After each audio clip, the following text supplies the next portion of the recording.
that's where we found him. We looked all over. We wanted to get him on Friday. Eddie could not respond, but eventually he has reached back out. The great Kevin Loughery. Kevin, welcome. How are you, pal? Okay? Chris, how are we doing today, both in New York? Is it cold enough up there for you? We were just talking about baseball, Kev. There's been 23 postponements. You're a big Braves fan. There's been 23. Right. There's been 23 postponements. You had 6 cities who hosted teams who only come in once this first 2 weeks of the season. You know, the Yankees, Detroit, Cleveland, Toronto, Braves, and the Cubs. And now they got to go play all over the summer, these day-night doubleheaders. What a disaster with the weather for Major League Baseball. How about that for a sec? Go ahead. It's great. It's pretty nasty here in Atlanta tonight. They play Philadelphia, but it's windy, but they'll play. They'll play tonight. They will play tonight. All right, we got a lot to do, you and I. Let's start with how Greer passes away today. Very underrated player. You were his teammate. Let's do Cal Greer first. Give me a little rundown. Go ahead. Hal Greer was a great player, one of the best shooters in the game. He shot jump shots from the foul line, and he was a terrific competitor. I had the opportunity, fortunate to play with him and then coach him when I coached Philadelphia for a while. Great guy. Sorry to hear his passing. And he really is a Hall of Fame type player. I mean, I really believe that. He was a terrific, terrific player. Underrated, right, Kev? There's a guy that, you don't realize he scored 28 a game during the 68 postseason. Averaged 19 a game in his career. He was sort of overshadowed by Weston Oscar in the 60s, but he was this is probably the third best guard of his era, correct? Of some of the players that have received the Hall, I think that he belongs in the Hall of Fame according to his stats. And also, if you played with him, tremendous defensive player, excellent competitor. I really think he's a Hall of Fame type player. Now, I think he may have just got in. I'm not positive about that. I'll have to double check. But I did not know he got in. I hope he did. Is he the third best guard in the 60s after Weston Oscar? Is there anybody, you want to put Sam Jones ahead of him? Is there anybody ahead of Greer in the decade of the 60s in your eyes? Not many players. I think he's got to be right up there. Sam Jones is an excellent player, but obviously playing with the Celtics, they won a lot of championships. But Hal Greer was an exceptional player, good guy, good teammate, and a terrific competitor. And played for Syracuse, too. He got drafted by the Nationals, played 4 or 5 years there. Did he get along with Wilt, Kevin? How about that for a sec? Let me hear. I really don't know that area, but I remember him with Syracuse. They had a very good team. He and Larry Costello were the backcourt for that club. Oh, really? They had Dov Shays, and then they had Johnny Kerr later. That was a very good team up in Syracuse. Very underrated. Well, that is a good boy, Kevin. That is a good team. They had Shays, Costello, Loughery, and Red Kerr. They won a championship, not with him, but they did win a championship in the early 50s, did they not? I think they did make one championship. Go ahead. That was a very good team in the old days. I mean, that also, Syracuse probably was the toughest place to play in the NBA, in my opinion. It was a small arena. Weather was always cold. And that was a tough place to play, and they were a very, very good basketball team. Wow, how about so Syracuse? You played there. Was the crowd into it, or they loved the NBA in Syracuse in the early '60s, Kev? Oh, they loved it. It was really well done. I mean, they'd come out every night, fill the arena, and like I said, they had as good a team as just they ran into the Celtics every year, and that was a tough group to beat. But they were an excellent team. They had very good talent. They had a really good coaching staff up there, and that was I thought that was the toughest place to play when I played. Wow. All right. How about 68 with the great Sixer team with Greer averaging 22 a game that year? Wilt decided he was going to pass and rebound more than score, and Greer did a great job. How about that 67-68 team, Kev? Give me some thoughts there for a sec. Go ahead. In Philadelphia and the Celtics, again, the Celtics were always in the way of the great Philadelphia team. And the one thing with Hal Greer that people don't realize is that he wasn't big, but he was aggressive. And if you didn't see him play, he could defend real well. And, playing with Wilt, you had some protection in the back. That was a really good, outstanding team. And I think with the Celtics, when they just dominated the area at that time, and they were such a good basketball team with the club they have, a lot of the other teams are overshadowed, even though they're pretty good. And at that time, there was only 9 teams in the league, so it was an entirely different league. Right. The one year they won the title, Greer was a big factor. You know, he threw the pass with Havlicek stole the ball, the famous Johnny Most play-by-play. He inbounded that ball, Kev. Are you aware of that? Yeah, I am aware of that. And Havlicek to me was one of the most amazing players. Yeah, I always thought, watching him play before I got to see him every night, I didn't think he was such a great player. But then we were drafted in the same draft. And when I got to see, I played against him in college. And then when I seen him every night, this guy was an incredible basketball player. I think one of the most underrated players that ever played the game. Yeah, no question. Greer made the pass. They couldn't throw the ball to Wilt because he was going to get fouled, and he would have missed his free throws, so he threw it out top, and he had that pass probably haunted Hal Greer. You know that, Kevin? I just thought of that. I think one thing about it is that, like you named it, that they didn't want to throw it to Wilt because he would have had to go to the foul line, and at that time in career, he probably never shot 50% from the foul line. So that was really the mistake that was made because they could, you could always almost inbound to the center, particularly how big Wilt was. But we made a long pass intercepted by Havlicek, and that cost them a championship. It did. They would have won that year. All right, let's do a couple things here on what you've seen. First off, the Cavaliers. Are you alarmed by Game 1? You know, sometimes these series get away from you pretty quick. He's due to lose a series that he's supposed to win. How about Game 1? Yes, the Pacers and Cavs. What'd you see? What do you expect? That did not surprise me. It surprised a lot of people. But you look at the Cavaliers. They changed their entire roster during the middle of the season. And, you don't have time to practice. They haven't been good defensively, even though defense wasn't bad. But they only scored 80 points.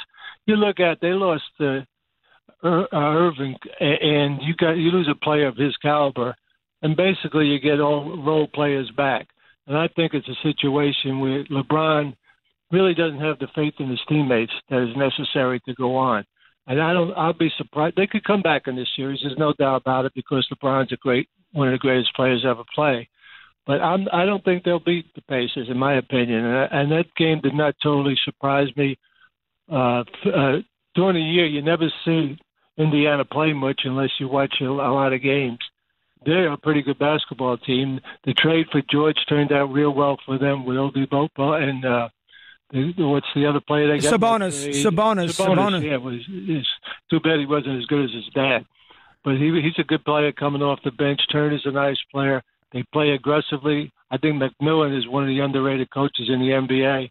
So that's a good basketball team. You just don't see them often. I'm not surprised. And I think the Pacers will win that series. Wow, how about that, Kevin, right out of the gate? All right, what is your take on Golden State and Houston when it's all said and done? I still think Golden State will beat them. You saw a couple games over the weekend. No Curry. Harden played great yesterday. What's your thought process when those two teams, we think, when they collide, who would you favor? Well, I don't think there's any doubt that there are going to be two teams in the finals. But Curry has to come back. If Curry comes back and he's healthy and he can play according to the way he can play, I think they'll win the series. But you got to remember that Houston has the home court advantage. You also got to remember one thing, that Harden and Paul haven't had great history in big games in the playoffs, but I think they will. So it should be a great series, particularly since Houston has the home court.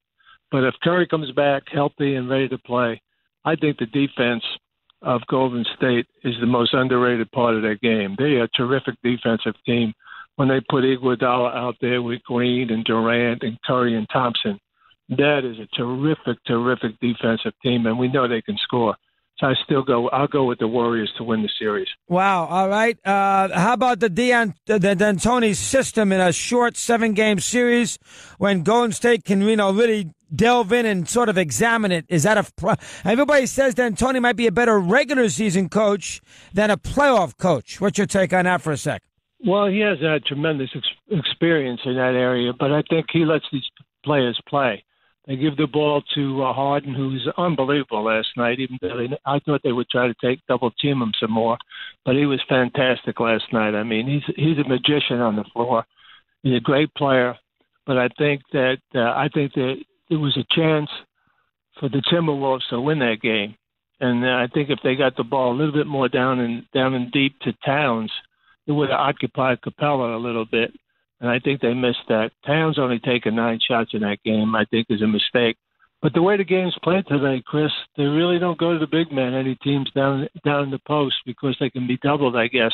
But Towns is one of the great offensive players in the NBA, and he can't be taking 9 shots.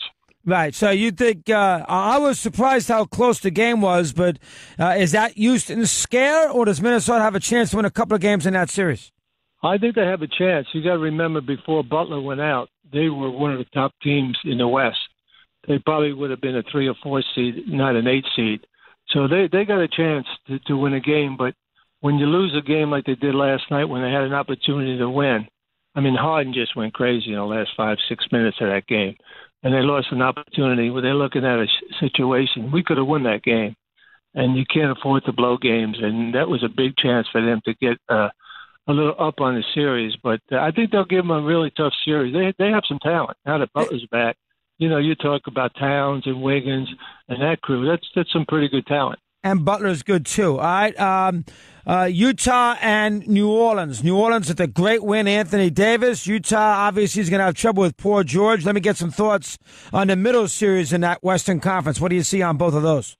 Well, I think Davis is one of the top 5 players in the NBA. I mean, he's unbelievable. I love him, too. I love him. Yeah, I love him. He can score from any position on the floor. He's a great teammate. He's not selfish. There's nothing he cannot do on the floor. He's a great player. And for me, and one thing, again, you don't see that team play a lot, but I've seen Holiday play towards the end of the season this year in several games. Holiday's a big-time player on both ends of the floor. He also can defend. And they're a pretty good – they're a better basketball team, in my opinion, without Cousins. And people are going to say I'm crazy. But the chemistry is much better without Cousins. And the style of play is much better without Cousins. Wow. They open the floor and they run. So I think they have Cousins is a tremendous talent, but it's a different game with him in there. And it really now shows what a great player Davis is. I don't know if there's 4 or 5 better players in the NBA than now. Davis. I listen, Durant and, obviously LeBron, you want to take him, and Harden, I guess you want to take him next. I got no problem with it. I'm with you. I'll tell you that Rondo can play, too. I know he's a pain in the neck. 17 assists the other night. He knows what he's doing. That Rondo is a hell of a point guard, a guy that you would like, correct? The one thing with Rondo, without Cousins, he's got the ball all the time, and he directs everything. His effect in the game without Cousins is a tremendous difference. And he's the quarterback of that team, gets 17 assists, and he runs the team on the floor. And, he's got a great experience, and he's a much better player when he can have the ball and set up his teammates. And he did a terrific job in that game. He did. All right, does New Orleans now win that series? Oh, yeah, I think they'll beat them. I think they have the better team. When you look at the 2 guards, McCollum and Dillard, they are the different. You can defend them. You can't defend Davis. They have no big person in that team that can defend Davis, and he's terrific on a defensive end also. And they double teamed the guards of Portland and made guys like Turner and other people beat them. And I thought it was a very good strategy to double team the 2 guards for Portland. That's their whole offense. Yeah, it is. All right. So how about Utah and a good game out of George? What's your take on Utah and the Thunder right now? Well, the Thunder are very talented. If they don't turn the ball over and they control the game without making mistakes, they're pretty hard to beat because, Westbrook can get wild in a close game. That's the one thing they have to worry about coming down the stretch. Right. George is an outstanding player, and he had a great game, but they do have a tendency to let games get away from them because they turn the ball over a lot. But if they can cut down in their turnovers, I think they'll beat Utah in the series. All right, so you like the Thunder win that first game. What do you like in the East? How good is Philadelphia right now? They got a bunch of role players and the great Simmons. When Embiid comes back, can the Sixers get to a conference? Can the Sixers get to an NBA final? Can they win that Eastern Conference this year, Kevin? What do you think? I think they'll. We've got to assume Embiid's going to come back, and I think it'll be Toronto and Philadelphia in the finals. When Philadelphia picked up Bellinelli and Ilyasova from Atlanta midway through the season, towards the end of the season, probably 35 games left. These are 2 outstanding bench players with experience. I think that team with Simmons is the most unusual player in the NBA. He could score without shooting a jump shot, and he's a terrific passer, Embiid, to me, is probably maybe the top center in the NBA. He comes back. I think this team could go to the finals against Toronto. Now, whether they'll win it, they got a good chance to win it all. I would pick them if Embiid comes back healthy to go to the finals. You finally think Toronto's going to get over the hurdle here in a couple of series? It's a team that never really seems to get over that hurdle with those little guards. He did play his bench a lot. He did it all year. He played them a lot there against the Wizards, and they played very well in the fourth quarter. What's your take on the Raptors right now, Kevin? What do you see with that? I think you hit it, Chris. You hit it right on the nose that their bench is going to win the series for them. Not that their stars aren't any good, but their bench very deep. And Van Fleet didn't play. He's a terrific guard that comes off the bench, and he didn't play last game. And he's back. He's going to be back for the next game. They have a very deep bench, and we look at the bench of Washington. They really don't have anybody on the bench, Holiday, that is a factor. Scott's a pretty good player. He played well, but he could come off the bench and play well. But their starting five's good. Their guards are good. Their center, Godot, is really not the top player in the NBA for the pick and roll game that's played today.